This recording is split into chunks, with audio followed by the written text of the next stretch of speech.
قرآن مجید میں سورہ مائدہ میں یہ بات بہت وضاحت سے بیان کر دی گئی، وَمَن لَّمْ يَحْكُم بِمَا أَنزَلَ اللَّهُ فَأُولَٰئِكَ هُمُ الْكَافِرُونَ۔ وہ لوگ جو اللہ کے نازل کردہ احکام کے مطابق فیصلے نہیں کرتے وہی لوگ کافر ہیں۔ وَمَن لَّمْ يَحْكُم بِمَا أَنزَلَ اللَّهُ فَأُولَٰئِكَ هُمُ الظَّالِمُونَ۔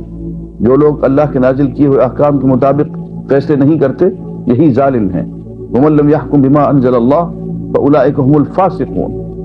جو لوگ اللہ کے نازل کیے ہوئے احکام کے مطابق فیصلے نہیں کرتے، اپنے احکام گھڑتے ہیں، یہی لوگ فاسق ہیں۔ تو ایسے لوگوں کو جو اللہ کے حکم، اللہ کی سوورنٹی کے علاوہ اللہ کے اقتدار اعلیٰ کو چھوڑ کے غیر کے اقتدار اعلیٰ کو مانتے ہیں، غیر کی قانون سازی اور غیر کے قوانین کی طرف لپکتے ہیں، قرآن مجید ان کو کافر بھی کہتا ہے، ظالم بھی کہتا ہے، فاسق بھی کہتا ہے۔ تو یہ چوتھی بات ہے کہ اگر سوورنٹی اللہ کے بجائے کسی اور کو دے دی جائے دل ہی دل میں تو انسان ایمان کے دائرہ سے خارج ہو جاتا۔ پانچویں چیز کہ کوئی شخص قرآن مجید کو جو اللہ کا پیغام ہے اور دین کی اصل ہے، اساس ہے، کوئی شخص قرآن مجید کو ہمیشہ کے لیے عملاً اور فعلاً ترک کر دے، چھوڑ دے، یعنی اس کی زندگی میں کہیں پروگرام ہی نہ ہو کہ میں قرآن مجید کو اپناؤں گا، پڑھوں گا، سمجھوں گا، اس پہ عمل کروں گا، یا یہ ایک پیغام ہے جو میرے نام آیا ہے اللہ کی طرف سے، میں اس کو غور سے، تدبر سے، تذکر سے تلاوت کروں گا۔ تو قرآن مجید کو اگر کوئی شخص مستقلاً پروگرام کے تحت عملاً فعلاً ترک کر دے، دائرہ ایمان سے خارج ہو جاتا ہے۔ اس لیے کہ قرآن مجید میں ہی لکھا ہوا ہے وَمَنْ أَظْلَمُ مِمَّنْ ذُكِّرَ بِآيَاتِ رَبِّهِ ثُمَّ أَعْرَضَ عَنْهَا إِنَّا مِنَ الْمُجْرِمِينَ مُنْتَقِمُونَ۔ اس شخص سے بڑا ظالم کون ہوگا جس کو اس کے پروردگار کی آیات یاد دلائی جائے اور وہ ان سے روگردانی کرے، منہ پھیرے۔ ہم ایسے مجرمین سے انتقام لے کے رہیں گے۔ اور قیامت کا ایک نقشہ باندھ کے قرآن مجید میں یوں بھی لکھا گیا وقال الرسول، رسول صلی اللہ علیہ وسلم قیامت کے دن یوں کہیں گے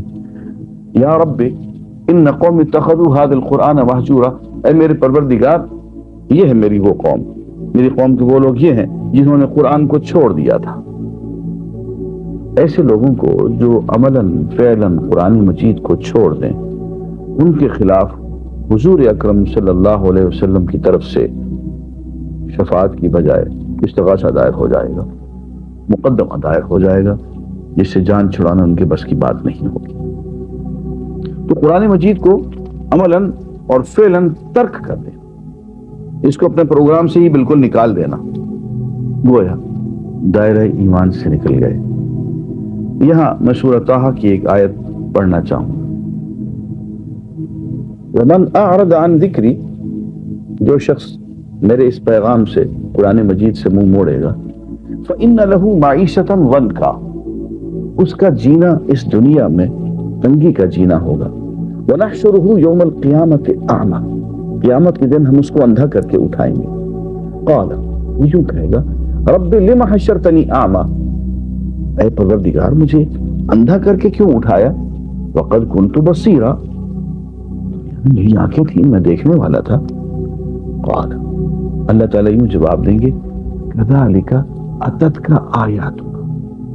بات یہ ہے کہ تجھ تک ہماری آیات پہنچ چکی تھی، فَنَسِيتَهَا، تو نے انہیں بھلائے رکھا، وَكَذَلِكَ الْيَوْمَ تُنْسَى، آج اسی طرح سے تجھے بھی بھلا دیا جائے۔ تو قرآن مجید کو طاق نسیاں پہ چھوڑنا، عملاً ترک کر دینا کفر ہے۔ نمبر 6، حضور اکرم صلی اللہ علیہ وسلم کے ساتھ قلبی تعلق میں کمی ہونا۔ دین کی اساس آقا نامدار صلی اللہ علیہ وسلم کی محبت ہے، اگر کوئی شخص حضور اکرم صلی اللہ علیہ وسلم کی سیرت طیبہ، حضور کی سنت مطہرہ، مسلمات میں سے جو چیز، آپ کی طرز زندگی میں سے کسی ایک چیز سے ناپسندیدگی کا اظہار کر دیں، وہ ہمیں یہ بات پسند نہیں، اور اس سے عملاً عدم مطابقت اختیار کریں، تو یہ شخص دائرہ دین سے خارج ہو جائے گا۔ اس لیے کہ قرآن مجید میں یہ بات وضاحت سے لکھ دی گئی، فلا وربک لا یؤمنون، نہیں، تیرے پروردگار کی قسم ایسے لوگ مومن نہیں ہو سکتے، حتی یحکموک فیما شجر بینہم ثم لا یجدوا فی انفسہم حرجا مما قضیت ویسلموا تسلیما، جب تک کہ یہ لوگ حضور کے تمام فیصلوں میں، جو ان کے آپس کے جھگڑوں کے بارے میں، ان میں حضور کو صحیح معنوں میں حکم تسلیم کریں، اور حضور کے فیصلے کے بارے میں دل میں کوئی تنگی بھی محسوس نہ کریں، اور اس کو ٹھیک طریقے سے مان لیں جیسا کہ ماننے کا حق ہے۔ تو جب تک کہ سر تسلیم خم نہ کیا جائے اور حضور سے قلبی تعلق نہ پیدا ہو اور حضور کی پوری زندگی کو اپنانے کی تڑپ نہ پیدا ہو، اس میں کوتاہیاں ہو جائے وہ الگ بات ہے، لیکن نظریاتی طور پہ ہی اگر کوئی شخص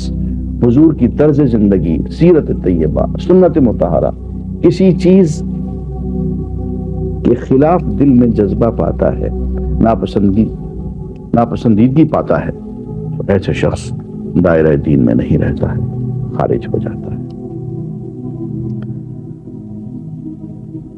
بالکل اسی طرح سے ایک اور بھی اہم بات ہے، معرکہ ہے دنیا میں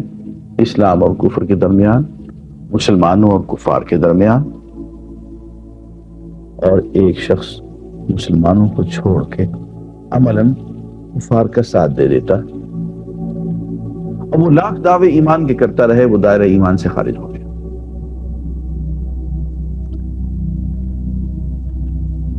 بالکل اسی طرح سے قرآن مجید میں یہ آیت بہت واضح طور پہ وَمَن يَتَوَلَّهُم مِّنكُمْ فَإِنَّهُ مِنْهُمْ إِنَّ اللَّهَ لَا يَهْدِي الْقَوْمَ الظَّالِمِينَ، جو لوگ کفار کا ساتھ دیں گے وہ انہی میں سے ہو جائیں گے، اللہ تعالیٰ ظالم لوگوں کو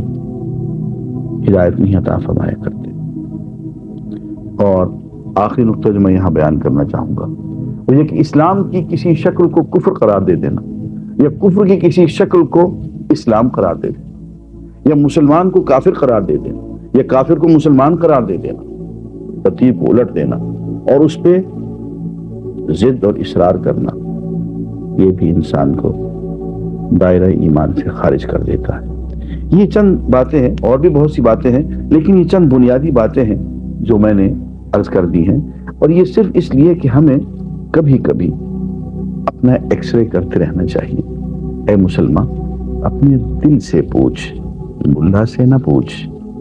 ہو گیا اللہ کے بندوں سے کیوں خالی حرم؟ وآخر دعوانا الحمدللہ۔